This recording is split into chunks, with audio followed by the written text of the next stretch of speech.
जंगल के एक बड़े दरख्त के नीचे सब जानवर डरते हुए भाग रहे थे। सबसे ज्यादा खौफनाक शेर, जिसे सब शेर बादशाह कहते थे, आज बहुत गुस्से में था।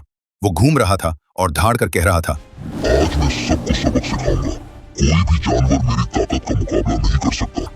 सब जानवर खौफ से छुप गए, मगर एक छोटा सा खरगोश ना तो डरा और ना ही भागा।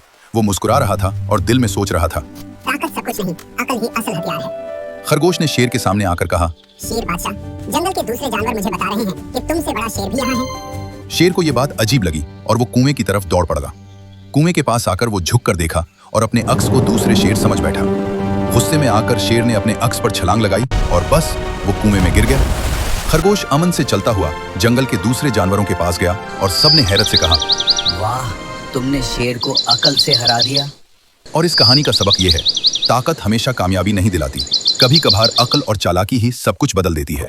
Please subscribe and follow me.